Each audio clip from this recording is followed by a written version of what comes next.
ನಮಸ್ಕಾರ ಪ್ರಿಯ ಸ್ನೇಹಿತರೆ, ಬನ್ನಿ ನಾವು ಇವತ್ತು ಒಳ್ಳೆಯದನ್ನ ಕಲಿಯೋಣ. ಪ್ರಿಯ ಸ್ನೇಹಿತರೆ, ಇದು ಒಂದು ಅಜ್ಜ ಮತ್ತು ಮೊಮ್ಮಗನ ನಡುವೆ ನಡೆದಿರ್ತಕ್ಕಂಥ ಸ್ವಾರಸ್ಯಕರವಾಗಿರ್ತಕ್ಕಂಥ ಜೀವನಕ್ಕೆ ಮೌಲ್ಯವನ್ನು ತುಂಬತಕ್ಕಂಥ ಕತೆ ಇದಾಗಿದೆ. ಒಮ್ಮೆ ಅಜ್ಜ ಮತ್ತು ಮೊಮ್ಮಗ ಒಂದು ದೇವಸ್ಥಾನಕ್ಕೆ ಹೋಗಿದ್ರು. ಅಜ್ಜ ಏನಿದ್ದ ದೇವಸ್ಥಾನದ ಅರ್ಚಕನಾಗಿದ್ದ. ಆವತ್ತು ಒಂದು ವಿಶೇಷ ಕಾರ್ಯಕ್ರಮವಿತ್ತು. ಏನಪ್ಪಾ ಅಂತಂದ್ರೆ, ಬೆಂಕಿಯನ್ನ, ಒಂದು ಕುಂಡ ಇತ್ತು, ಅಗ್ನಿ ಕುಂಡ ದೊಡ್ಡದು. ಆ ಕುಂಡಕ್ಕೆ ಬೆಂಕಿಯನ್ನ ಹಚ್ಚಬೇಕಾಗಿತ್ತು. ಸುಮಾರು ಜನ ಆ ಅಗ್ನಿ ಕುಂಡದಲ್ಲಿ ಹಾದು ಹೋಗ್ತಾ ಇದ್ರು. ಈ ಒಂದು ವಿಶೇಷವಾಗಿರ್ತಕ್ಕಂಥ ಕಾರ್ಯಕ್ರಮ. ಆ ಮೊಮ್ಮಗ ಬರ್ತಾನೆ, ಮೊಮ್ಮಗನು ಕೂಡ ಜೊತೆಗಿದ್ದ. ಈ ಅಜ್ಜ ಆ ಅಗ್ನಿ ಕುಂಡಕ್ಕೆ ಬೆಂಕಿ ಹಚ್ಚಬೇಕಂತೇಳಿ ಸುಮಾರು ಸರಿ ಕಷ್ಟಪಡ್ತಾನೆ. ಗಾಳಿ, ಓಪನ್ ಪ್ಲೇಸ್ ಬೇರೆ ಇತ್ತು, ಗಾಳಿ ಬೇರೆ ವಿಪರೀತವಾಗಿ ಬೀಸ್ತಾ ಇತ್ತು. ಬೆಂಕಿ ಹಚ್ಚಲಿಕ್ಕೆ ಎಷ್ಟು ಪ್ರಯತ್ನ ಮಾಡಿದ್ರು ಕೂಡ ಆಗ್ತಾ ಇರಲಿಲ್ಲ. ಸುಮಾರು ಸರಿ 10, 15 ಸರಿ, 20 ಸರಿ ಮಾಡ್ತಾ ಇದ್ದ. ಆಗ ಮೊಮ್ಮಗ ಏನ್ ಚಿಕ್ಕವನಿದ್ದ, ಸಾಕ್ ಬಿಡು ತಾತ, ಏನೇ ಕಷ್ಟಪಡ್ತಿದ್ದ, ಬಿಡು, ಮನೆಗೆ ಹೋಗ್ಬಿಡೋಣ ಅಂತ.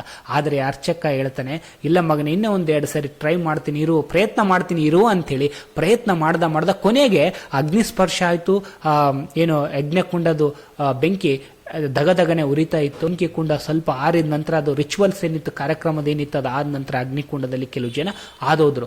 ಇದಾದ ಸಂದರ್ಭದಲ್ಲಿ ಆ ಮೊಮ್ಮಗ ಹೇಳ್ತಾನೆ, ತಾತ, ನಾನಾಗಿದ್ದರೆ ಬಿಟ್ಟೋಗ್ತಿದ್ದೆ, ಇಷ್ಟೊತ್ತು ಒಂದು ಅರ್ಧ ಗಂಟೆ ಆಯ್ತು ಅದು ಬೆಂಕಿ ಹಚ್ಚಲಿಕ್ಕೆ, ನೀನೇ ಆ ಬೆಂಕಿ ಹಚ್ತೀಯ, ನನಗಂತೂ ಬೇಜಾರಾಗಿತ್ತು, ಅದಕ್ಕೆ ನಾನು ಮನೆಗೆ ಹೋಗೋಣ ಅಂತಿದ್ದೆ ಅಂತ ಹೇಳ್ತಾನೆ. ಆವಾಗ ಅಜ್ಜ ಹೇಳ್ತಾನೆ, ಮಗನೇ, ಯಾವುದೊಂದು ಕೆಲಸ ಕೈಗೊತ್ಕೊಳ್ತೀವೋ ಅದನ್ನು ಅರ್ಧಕ್ಕೆ ನಿಲ್ಲಿಸಬಾರ್ದು ಅಂತ ಹೇಳ್ತಾನೆ.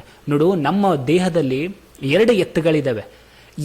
ಎತ್ತಿಗೆ ನೀನು ಆಹಾರ ಜಾಸ್ತಿ ಕೊಡ್ತೀಯೋ ಆ ಎತ್ತು ಗೆಲ್ಲುತ್ತದೆ. ಉದಾಹರಣೆಗೆ 2 ಎತ್ತು ಅನ್ನೋದನ್ನ ಎಷ್ಟು ಸ್ಪಷ್ಟವಾಗಿ, ಎಷ್ಟು ಸ್ವಾರಸ್ಯಕರವಾಗಿ ವಿವರಣೆ ಮಾಡಿದ್ದಾನೆ ಅಜ್ಜ.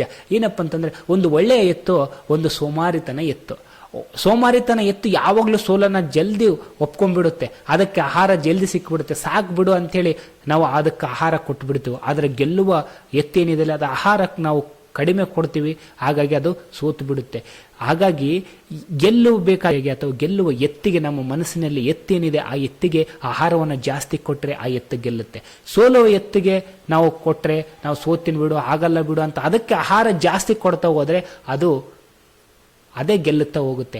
ಹಾಗಾಗಿ ಯಾವುದಕ್ಕೆ ಆಹಾರ ಕೊಡಬೇಕು ಅನ್ನೋದು ಬಹಳ ಇಂಪಾರ್ಟೆಂಟ್. ಒಳ್ಳೆ ಎತ್ತಿಗೆ ಆಹಾರ ಕೊಡ್ತಿರೋ ಅಥವಾ ಸೋಲ್ಬೇಕು ಎನ್ನುವ ಎತ್ತಿಗೆ ಆಹಾರ ಕೊಡ್ತಿರೋ, ಆಹಾರ ನಮ್ಮ ಕೈಯಲ್ಲಿ, ಆರೋಗ್ಯ ನಮ್ಮ ಕೈಯಲ್ಲಿ, ಗೆಲುವು ನಮ್ಮ ಕೈಯಲ್ಲಿ ಎನ್ನುವ ಮಾತಿನೊಂದಿಗೆ ಮತ್ತೆ ಸಿಗೋಣ. ಇಂಥದ್ದೇ ಒಂದು ಸ್ವಾರಸ್ಯಕರವಾಗಿರ್ತಕ್ಕಂಥ ಕಥೆಯೊಂದಿಗೆ.